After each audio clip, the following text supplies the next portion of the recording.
पूर्व मुख्यमंत्री महबूबा मुफ्ती ने बैकडोर अपॉइंटमेंट्स को लेकर जब से बात की है तब से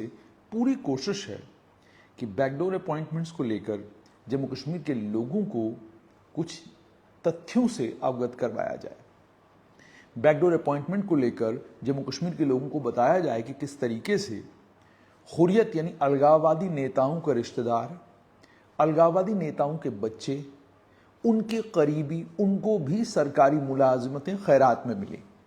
और मैं लफ्ज़ खैरात का इस्तेमाल इसलिए कर रहा हूं कि अगर आप Jammu Kashmir public service commission के रास्ते से नहीं आए, अगर आप Jammu Kashmir service selection board के रास्ते से नहीं आए, आप अगर किसी भी दूसरे रास्ते से आए हैं तो वो रास्ता सही रास्ता नहीं है। अब सवाल यहां यह पैदा होता है कि इस समय हुर्रियत के एक नेता जिन्हें मॉडरेट माना जाता है, जिस हुर्रियत के नेता को लेकर पिछले दिनों खबरें भी बहुत सारी बनी, खबर यह भी है कि उसका भी एक रिश्तेदार इस समय सिविल सर्वेंट है, बड़ी इंपॉर्टेंट पोजीशन पर जम्मू कश्मीर की सरकार में वो इस समय बैठा हुआ है। उस आदमी को जम्मू कश्मीर की सरकारी मुलाजमत का हिस्सा किसने बनाया, किन लोगों ने बनाया, किस तरीके से उसको सिस्टम का पार्ट बनाया गया, कौन सा तरीका अपनाया गया, ये एक सवाल है जिस सवाल का जवाब जम्मू कश्मीर की सरकार को, जम्मू कश्मीर के आम जनमानस को जरूर देना चाहिए। और सिर्फ इतना ही नहीं, कई और अलगावादी, कई और सेपरेटिस्ट, कई और ऐसे लीडर हैं जो खुद को आजादी पसंद कहते थे, जिन लोगों ने आजादी का कारोबार कश्मीर घाटी में पिछले 30 साल से चलाया, उन लोगों के रिश्तेदारों को सरकारी मुलाजमतें किन रास्तों से दी गई, इन तमाम डिटेल्स को पब्लिक करने में आखिरकार सरकार को परेशानी क्या है। सरकार इन तमाम डिटेल्स को पब्लिक करने में इतना घबरा क्यों रही है, इतना हिचकिचा क्यों रही है, किसका दबाव है, किसके प्रेशर में सरकार काम कर रही है कि या तो सरकार के पास सत्य नहीं है, या सरकार असत्य बोल रही है,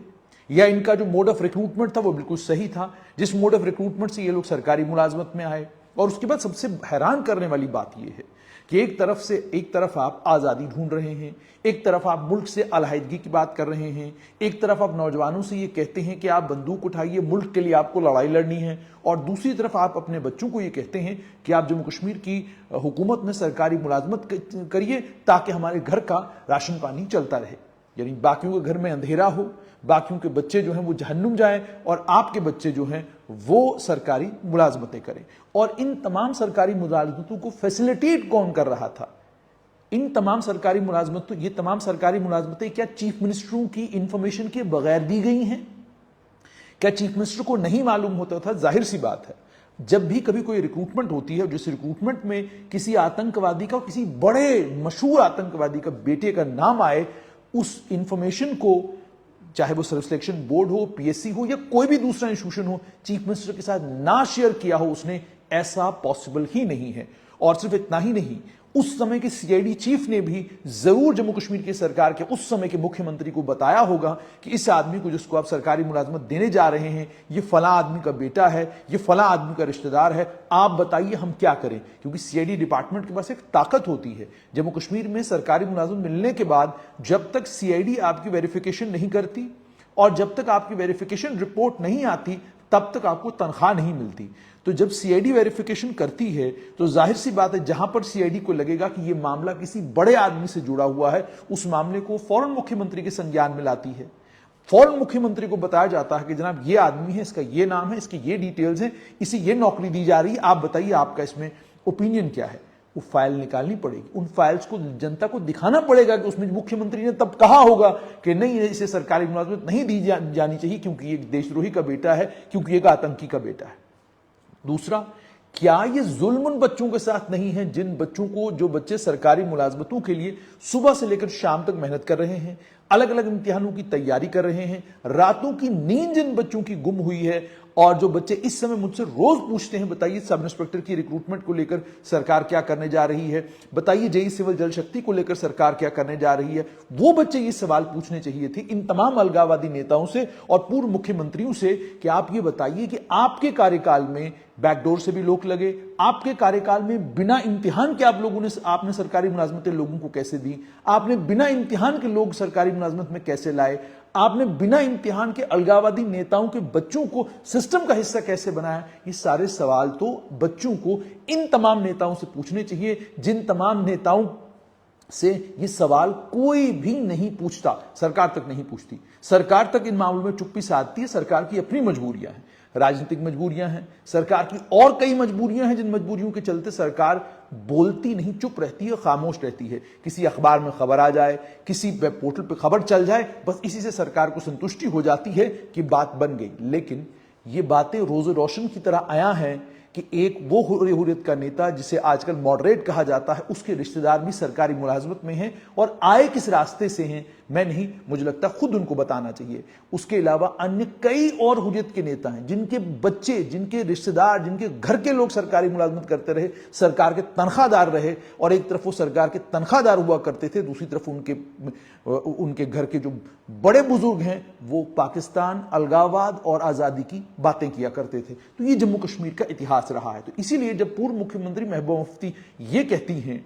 कि ये बताइए कि ये बैकडोर अपॉइंटमेंट्स किसने करी हैं, उन तमाम लोगों को फांसी दीजिए, उन तमाम लोगों के खिलाफ सख्त कानूनी कार्रवाई करिए, तो समझ में आता है कि राजनीतिक जुमला है। इस राजनीतिक जुमले की कोई हकीकत नहीं है। अगर ये एक राजनीतिक जुमला नहीं होता तो हर मुख्यमंत्री को, हर नेता को एक मौका मिला है। 1996 से लेकर 2002 तक डॉक्टर फारूक अब्दुल्ला को मौका मिला, 2002 से लेकर 2008 तक पहले स्वर्गीय मुफ्ती मोहम्मद सैयद को और बाद में गुलाम नबी आजाद को मौका मिला, फिर 2009 से लेकर 2014 तक 6 साल उमर अब्दुल्ला को मिले, उसके बाद दोबारा महबूबा मुफ्ती को और स्वर्गीय मुफ्ती मोहम्मद सैयद को लगभग 4 साल मौका, 3-3.5 साल मौका मिला। इतना मौका मिलने के बावजूद आपने जो लोग चोर दरवाजे से सरकारी मुलाजमत में आए हैं उन्हें सरकारी सिस्टम से बाहर निकालने की कोई कोशिश नहीं की। उल्टा आपके वक्त और आपके दौर में भी, जैसे मैंने कहा, दाएं बाएं अगर आपके देखा जाए तो बहुत सारे ऐसे लोग निकल आएंगे जिन्हें सरकारी मुलाजमत केवल और केवल इसलिए मिली क्योंकि वो सिस्टम में किसी के करीबी थे, सिस्टम में किसी के जानने वाले थे, सिस्टम में किसी के रिश्तेदार थे। अगर वो सिस्टम में किसी के रिश्तेदार नहीं होते तो पीएससी और एसएसआरबी के जरिए अगर उनको आना पड़ता तो शायद थोड़ी मेहनत करनी पड़ती, शायद थोड़ी पढ़ना पड़ता। इसीलिए वो नौजवान जिनके कमेंट्स में कई बार पढ़ता हूं, मैं हैरान होता हूं आपके कमेंट्स पढ़ के। कई बार जब आप कुछ बातें, जैसे मिसाल के तौर पर मैंने एक कमेंट पढ़ा, जिस कमेंट मैंने पढ़ा, जनाब ये पीडीपी से बेचारा बड़ा दुखी है। मैं पीडीपी से दुखी नहीं हूं। और यह कहा गया कि नहीं जी इसने अपनी कहानी एक बार सुनाई। न मुझे कहानियां सुनाने का शौक है ज्यादा, न मुझे कोई और चीज करने का शौक है। बात सिर्फ इतनी थी कि सिस्टम के अंदर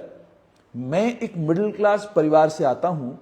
मैं आपकी तरह हूं, आप मेरी तरह। मतलब जो हम मिडिल क्लास के लोग हैं या लोअर मिडिल क्लास के लोग हैं, हमारे पास जिनके पास सिफारिश करने के लिए कोई नहीं होता, हमारे पास जिनके पास काबिलियत के अलावा दूसरी कोई चीज होती ही नहीं है, उनके लिए वो एक समय था जब जम्मू कश्मीर की सरकार का हिस्सा बनना आपके लिए नामुमकिन नहीं, मुश्किल था। नामुमकिन नहीं था, मुश्किल था। आप नहीं बन सकते थे सरकार का हिस्सा। आपका अगर कोई जानने वाला होता, कोई पहचानने वाला होता तो आप सिस्टम का हिस्सा बन सकते थे। ये एक हकीकत है। इसे हम आज अगर अपनी आंखों के ऊपर पट्टी बांध दें तो पट्टी बांधने से कोई फर्क पड़ने वाला नहीं है। तो खबर यही थी कि एक बड़ा हुर्रियत का नेता जो मॉडरेट फैक्शन से है, पिछले दिनों बड़ा खबरों में था, उसका एक रिश्तेदार भी सरकारी मुलाजिम है, किस रास्ते से आया है। ये बेहतर है अगर वो सरकारी मुलाजिम खुद किसी पोस्ट के जरिए दुनिया को बताए, ताकि दुनिया को ये पता चले हुर्रियत के नेताओं को, अलगाववादी नेताओं को, जब इनके बच्चों को, इनके रिश्तेदारों को नौकरियां दी जाती थी बिना किसी इम्तिहान के, बिना किसी रिक्रूटमेंट टेस्ट के को फेस किए, उस समय मुख्यमंत्री जो थे वो आखिरकार खामोश क्यों रहते थे? वो उस समय फांसी की मांग, वो उस समय उन अफसरों के खिलाफ सख्त कानूनी कार्रवाई करने की मांग आखिरकार क्यों नहीं किया करते?